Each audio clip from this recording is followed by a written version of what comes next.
Welcome to Rustbuster Frameworks Installation Guide for Ford's 1999 to 2016 F-250 and F-350. Before you begin, if you're uncomfortable performing any of the processes listed in this guide, then we strongly suggest you seek the work of a professional.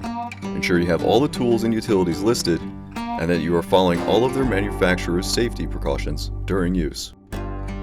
Step 1. Disconnect your vehicle's battery. Inspect for potential fire hazards such as leaking fuel lines and engine components. Repair or remove these before starting.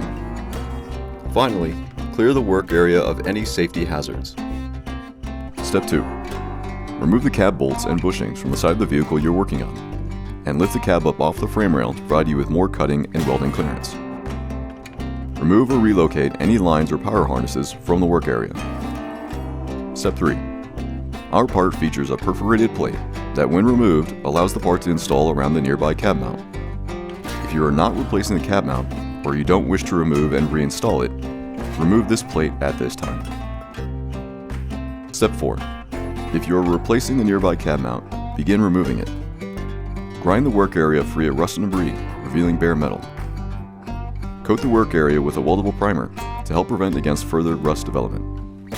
Step 5. Push the part onto the rail while using the frame holes to help with alignment. Secure it with C-clamps to ensure a tight to frame fit.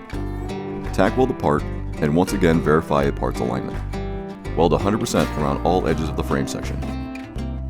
Coat the part and work area with a primer or other rust inhibitor to help prevent or reduce the risk of rust formation.